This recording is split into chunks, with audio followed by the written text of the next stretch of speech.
안녕하십니까. 경향신문 이대근입니다.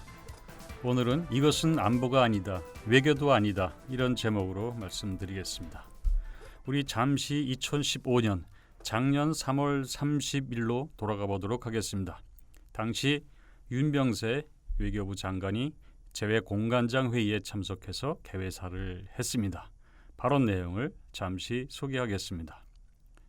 우리의 전략적 가치를 통해 미중 양측으로부터 러브콜을 받는 상황은 결코 골칫거리나 딜레마가 아닌 축복이다. 고난도 외교 사안의 고차방 정책을 1, 2차원적으로 단순하게 바라보는 태도에 너무 연연할 필요 없다. 국내 일각에서 19세기적 또는 냉전적 사고방식으로 마치 우리나라가 여전히 고래 싸움이 새우 또는 샌드위치 진세같이 표현하는 경우도 있다. 이런 패배주의적, 자기 비하적, 심지어 사대주의적 시각에서 우리 역량과 잠재력을 외면하는 데 대해선 의연하고 당당하게 우리 입장을 설명해 주기 바란다. 고뇌가 없는 무책임한 비판에 그리 신경 쓸 필요가 없으며 뚜벅뚜벅 갈 길을 가면 된다. 이렇게 말했습니다. 또 장관이 이렇게 말했습니다. 한반도 프로세스, 동북아 평화협력 구상, 유라시아 이니셔티브 그리고 드레스덴 구상을 포함한 모든 주요 외교 안보 정책은 대통령님께서 취임하시기 오래전부터 치밀하게 전략적인 토론을 통해서 설계된 비전이자 국가 대전략입니다.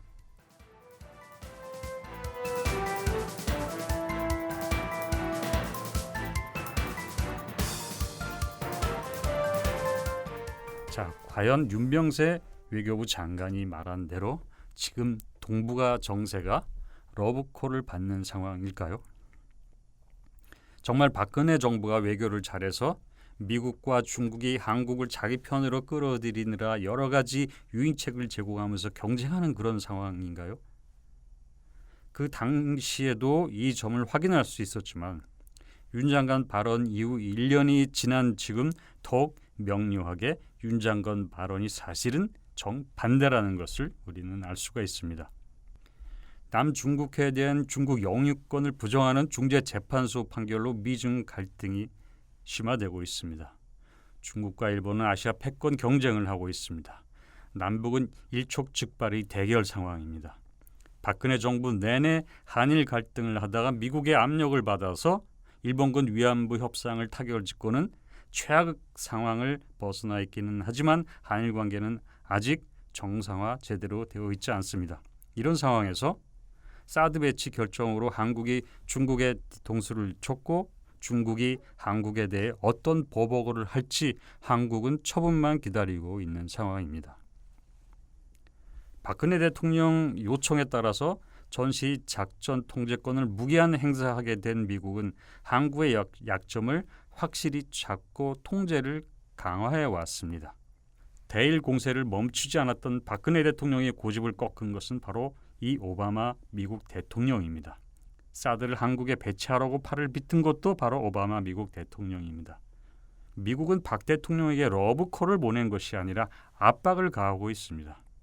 중국은 중국대로 시진핑 국가주석이 직접 나서서 사드 배치를 하지 말라고 한국에 가장 강력한 경고를 보낸 바가 있습니다. 자, 이 미중 사이에서 어쩔 줄 몰라 하던 정부가 드디어 눈을 딱 감고 오바마 대통령이 원하는 대로 해주었습니다.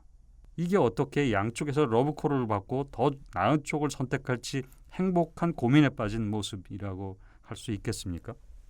한국을 중심으로 놓고 보면 북한, 중국, 러시아와 갈등하고 일본과는 그저 그런 어정쩡한 관계를 유지하고 있습니다.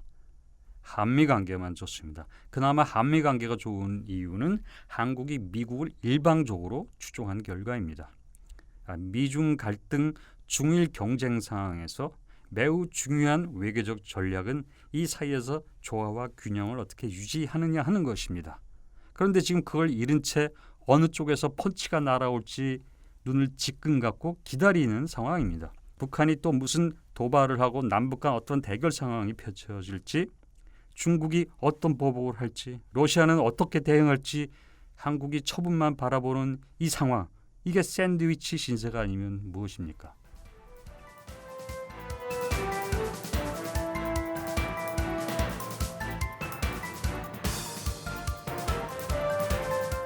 여기서 우리가 청와대 국가안보실이 발간한 희망의 새시대 국가안보 전략을 살펴볼 필요가 있습니다.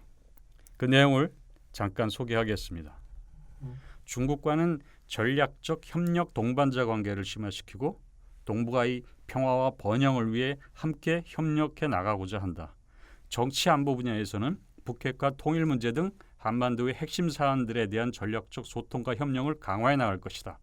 한반도에서 시작해 동아시아, 중앙아시아, 러시아를 거쳐 유럽을 잇는 유라시아 지역 진출을 위해 지역 국가들과 협력함으로써 한반도 안정, 동북아 평화 협력, 유라시아의 번영을 연결시킨다.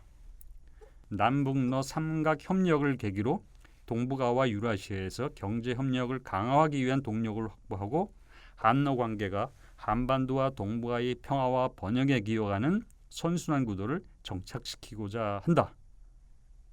북한 핵 문제의 진전 없이 남북관계 발전만을 추구하거나 남북관계의 모든 사안을 핵 문제와 직접 연계하는 것 모두 바람직하지 않다.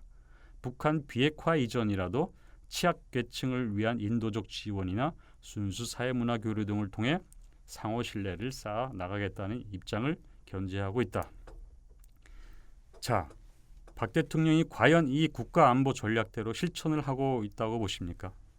예, 정반대죠. 지금 국가안보 전략은 거꾸로 읽어야 할 상황입니다. 그렇게 하겠다는 것이 아니라 절대 그렇게 하지 않겠다는 내용이라고 봐야 합니다. 박 대통령이 공약을 어긴 게 한두 가지가 아니지만 공약은 그래도 대통령이 되기 이전의 약속입니다.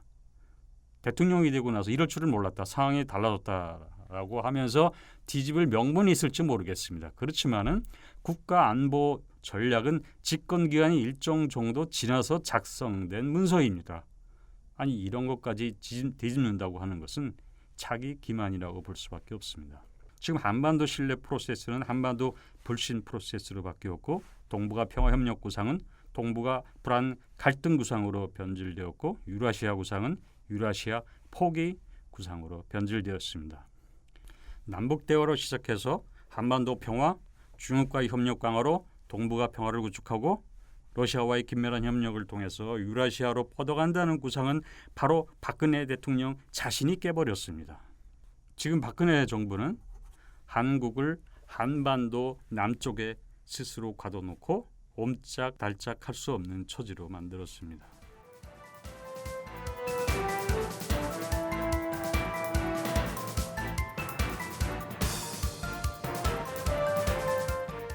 진보 보수 정권을 떠나서 탈냉전 이래 25년간 지속되어 왔던 한국 외교의 기본 원칙이 있는데 이게 박근혜 정부에 의해서 무너졌습니다.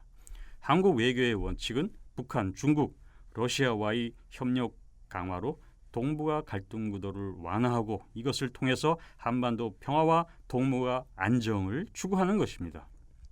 동북아는 지금 군사비 규모로 봐서 세계 1, 2, 3위 그리고 9위, 12위 국가들이 중무장한 채 군사적 대치 상태에 있습니다. 이런 상태에서 상대의 안보에 영향을 미치는 예민한 최첨단 무기를 한반도에 들여온다는 것은 모험 중에 모험이라고 할 수가 있습니다. 예상대로 사드 배치를 결정하자 북한, 중국, 러시아가 반발하고 있습니다. 북한이 개성공단 중단 압력을 가할 때는 박근혜 정부는 그렇게 북한을 비난했었습니다. 그런데 박근혜 대통령은 왜 먼저 개성공단을 폐쇄했습니까? 박 대통령은 도대체 무슨 생각으로 중국 전승절에 참가하는 파격적인 외교를 했으며 이제 와서는 또 왜 중국이 가장 민감하게 생각하는 사드라는 카드를 중국에 불쑥 내밀었던 것입니까? 이렇게 서로 충돌하는 행동을 동시에 할 수 있는 논리는 무엇입니까? 박근혜 정부로부터 이 모순에 대해서 제대로 된 설명을 우리는 들어본 적이 없습니다. 박근혜 정부는 북핵 문제 해결이 최우선이라고 했습니다. 그렇다면 중국의 협력이 절대적입니다. 그런데 박근혜 정부는 중국과의 대립을 선택했습니다. 이거는 박근혜 정부가 주장하는 것과 달리 북한 비핵화가 우선이 아니라는 뜻입니다. 사실상 비핵화를 포기하고 대신 대북 제재와 압박만 가하면서 뭔가 하고 있는 것 같은 신용만 내면서 실제 문제 해결은 하지 않겠다는 쪽을 선택한 것이라고 할 수가 있습니다.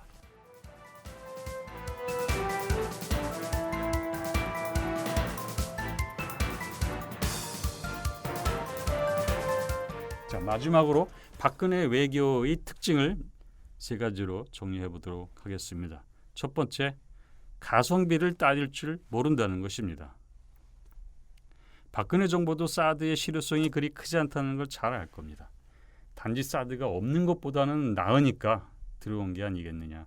당장 그 돈을 한국 돈으로 사오는 것도 아니고 주한미군이 자기 부대를 지키기 위해서 들여오는 것이니까 문제없는 것 아니냐. 뭐 이런 단순 논리 같습니다. 그런데 사드가 과연 한중 간 외교관계, 경제협력 문제와 맞바꿀 만한 것인가 하는 것을 제대로 검토했는가 하는 겁니다. 두 번째는 절차 무시의 제멋대로 정책 결정을 한다는 것입니다. 지난 2월 한미 간 사드 문제 논의를 시작한 이래 박근혜 정부는 어떻게 진행되는지 함구로 일관하며 결정된 바가 없다고 하다가 느닷없이 배치 결정 사실을 발표했습니다. 그러더니 배치 지역은 결정되지 않았다고 했습니다. 그러더니 닷새 만에 배치 지역을 발표를 하면서 자기 입장을 스스로 뒤집었던 것입니다. 세 번째는 박근혜 대통령 자체가 안보 불안 요인이라는 사실입니다. 박근혜 대통령은 유연한 줄 알았더니 경직되었고 경직되었는가 하면 중심을 잃은 채 방황을 하고 있습니다. 유연하다는 것은 외교 목표를 달성하기 위해 상황에 적절히 대응하는 것을 말합니다. 경직되었다는 것은 자기 고집대로 하느라 상황을 개선시키는 데 실패했다는 것을 말합니다. 그런데 박 대통령은 경직되거나 중심을 잃거나 둘 중에 하나뿐입니다. 북한이 김정은만으로는 한반도를 이렇게까지 불안하게 만들지는 못합니다. 김정은이 조성한 불안을 키워놓고 감당할 수 없을 정도로 손을 쓸 수 없게 하는 존재, 박 대통령이 아니었다면 한반도 불안이 이렇게 확산되지는 못했을 것입니다.